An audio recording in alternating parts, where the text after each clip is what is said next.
Hello and welcome दोस्तों। Emerging Asia cup में team India ने लगातार अपनी तीसरी जीत दर्ज कर ली है। 2 मैचेस के बाद आज बारी थी पाकिस्तान की और पाकिस्तान की टीम को टीम इंडिया ने जो पटकनी दी है वो शायद इसको भुला नहीं पाएंगे। हो सकता है कि दोनों टीमें एक बार फिर से फाइनल में आमने सामने हो, क्योंकि अब इसके बाद जो सेमीफाइनल खेला जाएगा, इंडिया खेलेगी बांग्लादेश के साथ और पाकिस्तान की टीम खेलेगी श्रीलंका के साथ, और उसके बाद 23 जुलाई को इस इमर्जिंग एशिया कप का फाइनल खेला जाना है। लेकिन आज के मैच में क्या हुआ, किस तरह से टीम इंडिया ने पाकिस्तान की टीम को पटकनी दी।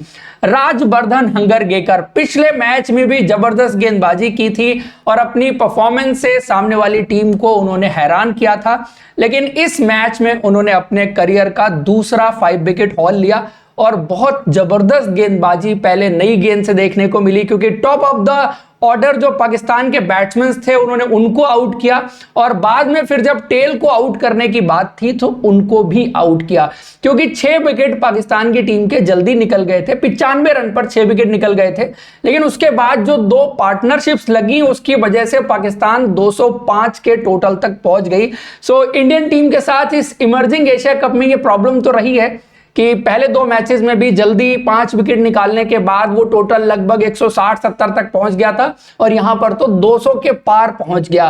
लेकिन फिर भी ओवरऑल आप गेंदबाजी देखेंगे, स्पेशली राजवर्धन हंगरगेकर की बात की जाए, समहाउ इनको विकेट निकालना आता है और जिस तरह से नई गेंद का इस्तेमाल करते हैं, गेंद मूव होती है, अच्छा कैरी और बाउंस आपको इनकी गेंद में हमेशा देखने को मिलता है। सो पिछले 2 मैचेस जो खेले हैं, दोनों मैचेस में इन्होंने नई गेंद से ब्रेक थ्रू निकाल के दिया। आज पहले ही ओवर में इन्होंने अपने एक चांस क्रिएट किया था जो मिस आउट कर दिया रियान पराग ने, लेकिन दोबारा क्रिएट किया, फिर विकेट निकाला।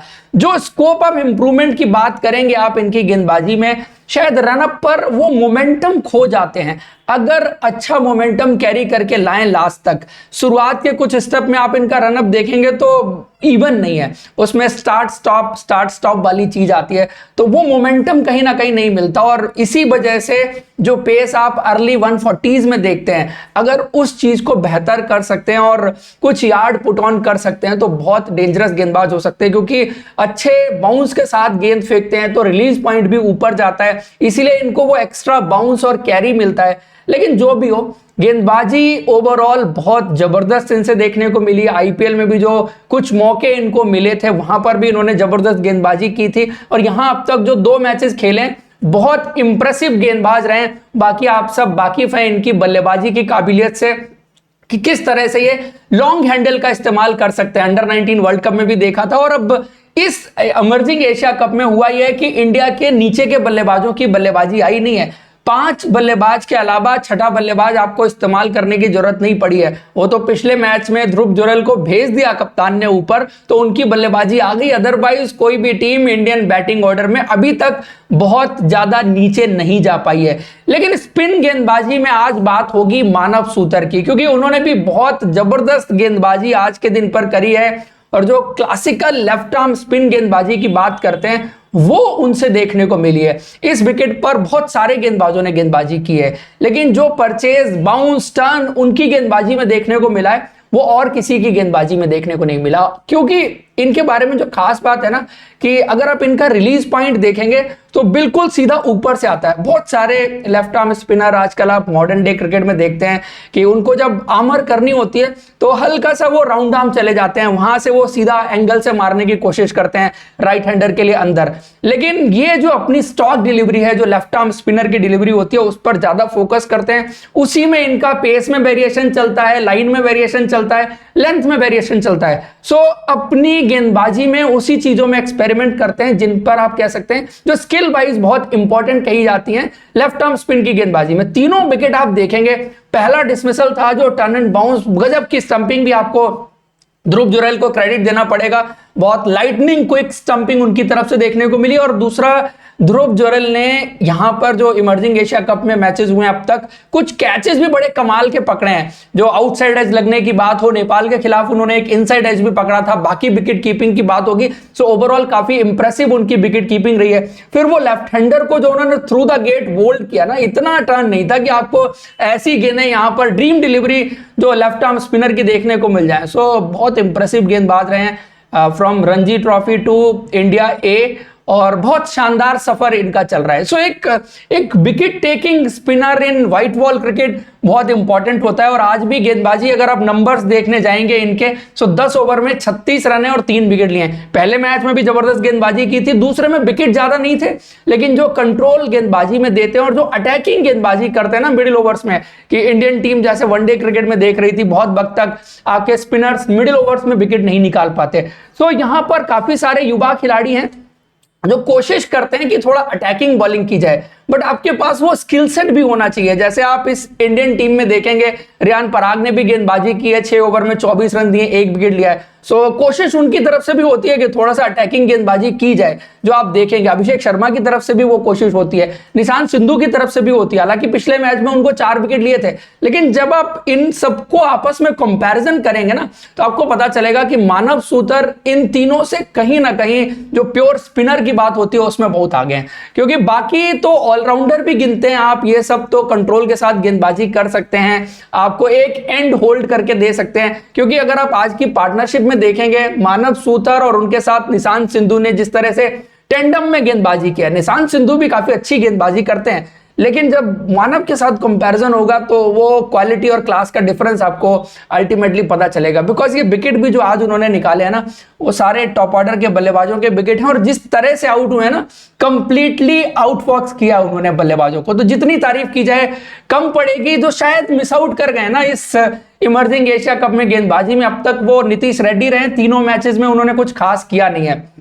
लेकिन हर्षित राणा 2 मैचेस में इंप्रेसिव गेंदबाजी करने के बाद, गेंदबाजी तो आज भी उन्होंने अच्छी की, लेकिन फील्डिंग इनके 3 डायमेंशन में एक चीज और ऐड कर दीजिए कि ये 2D प्लेयर नहीं है, ये 3D प्लेयर है। क्योंकि कैच इन्होंने जो आज स्लिप में पकड़ा है बहुत कमाल का है। और पिछले मैच में भी अपनी गेंदबाजी पर जो कॉटन बोल्ट पकड़ा था, गेंदबाजी की बात इनके हो रही थी, बल्लेबाजी की भी चर्चा हो रही थी, तो अब उसमें एक फील्डिंग और एस्पेक्ट ऐड कर दीजिए, तो आप शायद इनको 3D प्लेयर कह सकते हैं आने वाले टाइम में। बाकी बल्लेबाजी की बात की जाए तो पाकिस्तान की टीम के पास मजबूत गेंदबाजी लाइनअप, स्पेशली फास्ट बॉलिंग, क्योंकि सामने उनके 2 इंटरनेशनल प्लेयर खेल रहे हैं। शहनवाज धानी की बात की जाए, मोहम्मद वसीम जूनियर की बात की जाए, दोनों पाकिस्तान के लिए डिसेंट क्रिकेट खेल चुके हैं। सो उनका सामना करना था इंडियन ओपनर्स को, और बहुत बखूबी किया। स्पेशली साई सुदर्शन ने जो पारी खेली, और इन्होंने अपनी बल्लेबाजी में एक चीज दिखाई है, एक तो बड़े कंफर्टेबल रहते हैं अगेंस्ट फास्ट बॉलर, तो इनको ऐसा लगता है कोई चैलेंज है ही नहीं, और मुश्किल कंडीशंस भी होती हैं वहां पर भी बड़े कंफर्टेबल नजर नहीं आते।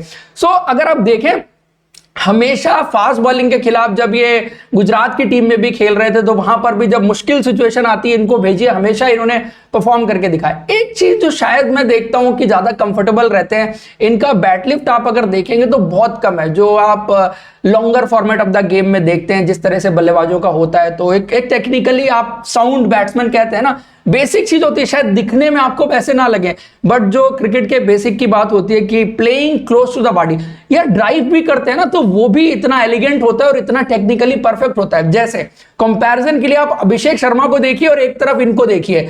अभिषेक शर्मा बड़े फ्री फ्लोइंग बैट्समैन आपको दिखेंगे, बहुत हाई बैट लिफ्ट के साथ खेलते हैं, पावर उनके शॉट्स में होती है, ड्राइव मतलब एलिगेंट लगती है उनकी भी, ऐसा नहीं है।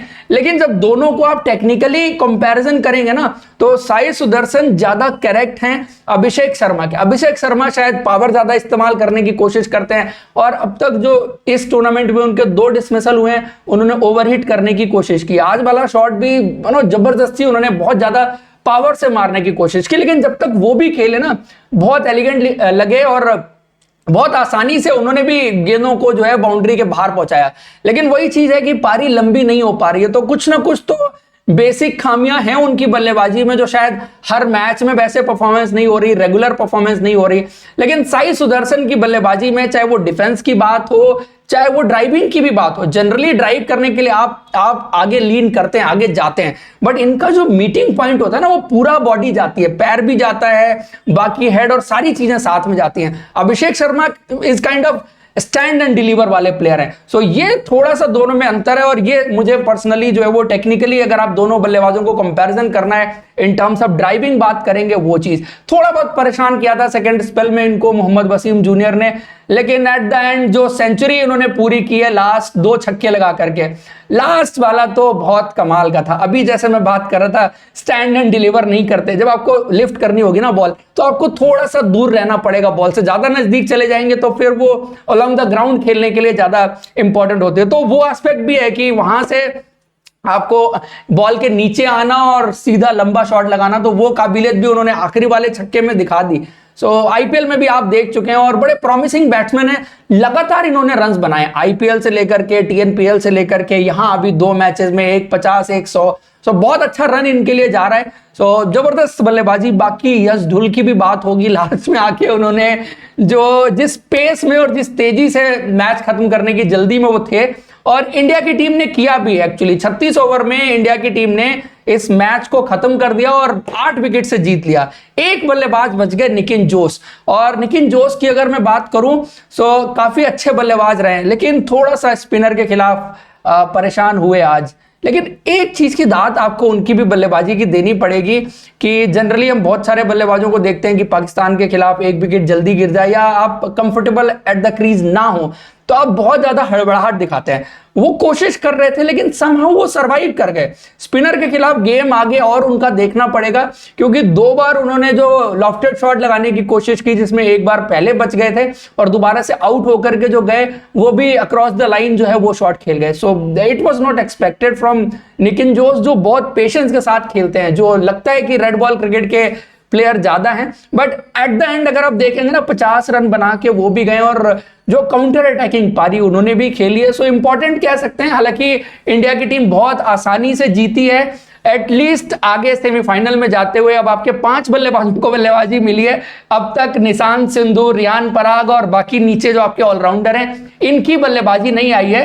होपफुली ना ही आए और इंडिया की टीम यहीं से टूर्नामेंट जीत जाए, क्योंकि ऊपर के 5 ने मतलब 5 क्या 4 की आई है अब तक जो बल्लेबाजी 3 मैचेस में आई है।